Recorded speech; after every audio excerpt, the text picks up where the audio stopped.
अगर दिल्ली पुलिस की crime branch कुछ घंटे देर कर देती, अगर एक कार रोहिणी की उस सड़क पर कुछ मिनट पहले निकल जाती या बाद में पकड़ी जाती, अगर स्पीकर बॉक्स में छिपा वो काला बैग किसी और हाथ में पहुंच चुका होता, तो आज हम किसी और खबर पर नहीं, दिल्ली की सड़कों पर पड़े खून के धब्बों पर बात कर रहे होते। क्योंकि इस बार खेल सिर्फ देसी कट्टों या लोकल तस्करों का नहीं था, यह ऑपरेशन था पाकिस्तानी खुफिया एजेंसी आईएसआई का, और जमीन पर काम कर रहा था अंतर्राष्ट्रीय गैंगस्टर सोनू खत्री उर्फ राजेश कुमार का हथियार मॉडल। दिल्ली में बड़ा नरसंहार टल गया और उसके पीछे है क्राइम ब्रांच की वो कार्रवाई जिसने एक ही झटके में पूरे अंतर्राष्ट्रीय तस्करी नेटवर्क का पेट काट कर रख दिया। 19 नवंबर की रात क्राइम ब्रांच की एंटी रॉबरी स्नैचिंग सेल को एक बेहद संवेदनशील इनपुट मिला। आधुनिक विदेशी हथियारों की बड़ी सप्लाई दिल्ली में डिलीवर होने वाली है। डिलीवरी रोहिणी में होगी, गाड़ी स्विफ्ट डिजायर होगी। बस इतना ही क्लू था, लेकिन ये सुराग इतना खतरनाक था कि DCP crime branch Sanjeev Kumar Yadav खुद सुपरविजन में आ गए। इंस्पेक्टर मान सिंह, सुंदर गौतम और पूरी टीम को रोहिणी सेक्टर 28 की उस सड़क पर तैनात कर दिया गया जहां आने वाली थी मौत की वो गाड़ी। और फिर शुरू हुआ असली गेम। टीम ने स्विफ्ट डिजायर को रोका, कार की तलाशी शुरू हुई, लेकिन कुछ नहीं मिला। फिर एक कांस्टेबल की नजर गई स्पीकर बॉक्स पर, जो थोड़ा भारी लग रहा था। जब बॉक्स को खोला गया, अंदर से एक काला बैग निकला और बैग में थी 8 अत्याधुनिक विदेशी पिस्टल और 84 जिंदा कारतूस। दोनों तस्कर वहीं दबोच लिए गए, मनदीप सिंह और दलविंदर सिंह, दोनों पंजाब के जालंधर निवासी। पूछताछ में खुला आईएसआई सपोर्टेड नेटवर्क। जैसे ही पूछताछ शुरू हुई, पर्दा उठना शुरू हुआ उस नेटवर्क से जिसका नियंत्रण था पाकिस्तान समर्थित गैंगस्टर सोनू खत्री उर्फ राजेश कुमार। मनदीप और दलविंदर ने बताया ये भारतीय गैंग्स को विदेशी हथियार सप्लाई करने वाले ऑपरेशन कैडर थे। इनके ऊपर 2 बिचौलिए थे, रोहन और अजय उर्फ मोनू। दोनों को भी पकड़ा गया। इनकी निशानदेही पर 2 सेमी ऑटोमेटिक पिस्टल और 8 कारतूस बरामद किए गए। लेकिन कहानी यही खत्म नहीं हुई। अब असली खुलासा हुआ। पूछताछ में एक चौंकाने वाला मॉडल सामने आया। पाकिस्तान बॉर्डर पर कस्टमाइज्ड कमर्शियल ड्रोन तैयार किए जाते थे। ये ड्रोन रात में बेहद कम ऊंचाई पर उड़ते थे ताकि रडार पकड़ न सके। इनसे हथियारों की खेप पहले से तय जीपीएस लोकेशन पर गिराई जाती थी। भारतीय पक्ष के रिसीवर, स्थानीय अपराधी और तस्कर उस जगह से तुरंत हथियार उठा लेते थे। सारी बातचीत एनक्रिप्टेड ऐप्स पर होती थी। पेमेंट हवाला चैनलों से भेजा जाता था। ये पूरा मॉडल आईएसआई की देखरेख में चलता था और भारत में उसकी आंख, कान और हाथ था सोनू खत्री और उसका नेटवर्क।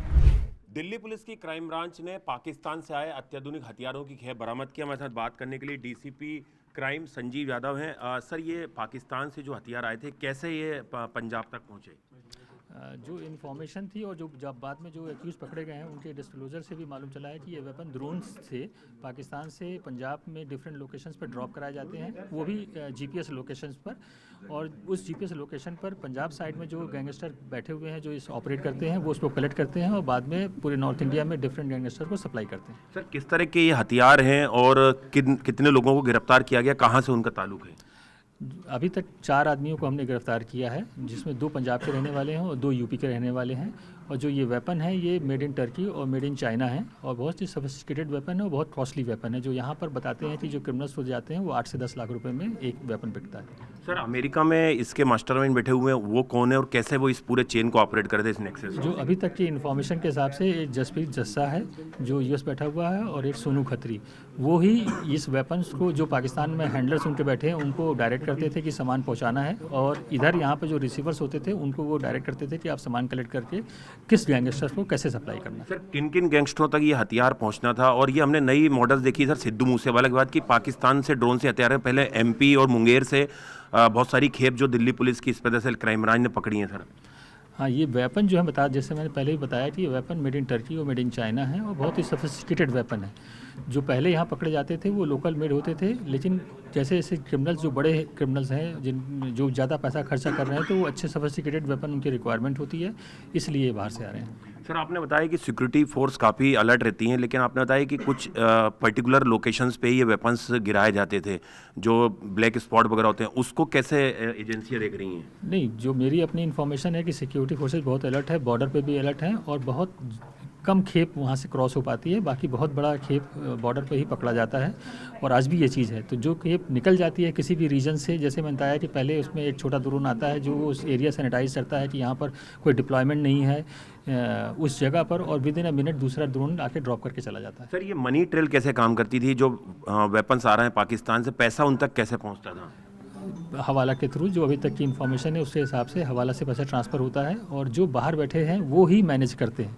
वो जो पकड़े गए हैं इनके पास से कोई पैसे का ट्रांजैक्शन नहीं होता। ये पाकिस्तान आईएसआई के शह पे हो रहा है सारा सर, जो ड्रोन से लगातार वेपन्स और ड्रग्स आ रही हैं। जो वेपन है वो डेफिनेटली पाकिस्तान से आ रहे हैं, तो वहाँ की एजेंसीज का जरूर हाथ होगा उसमें और पाकिस्तान से सप्लाई हो रहे हैं। शुक्रिया। तो ये थे DCP crime branch Sanjeev Yadav, जो बता रहे हैं कि किस तरह से पाकिस्तान आईएसआई की शह पर जो है वो अत्याधुनिक हथियारों की खेप लगातार भारत भेजी जा रही थी और उसी मामले में 4 लोगों को गिरफ्तार किया गया, जिनसे पूछताछ जारी है। अब ऐसे में जानना जरूरी हो जाता है कि कौन है सोनू खत्री। सोनू खत्री आईएसआई का सबसे खतरनाक हाइब्रिड एसेट। सोनू खत्री पंजाब से निकलकर अमेरिका तक पहुंचा, एक खतरनाक इंटरनेशनल गैंगस्टर।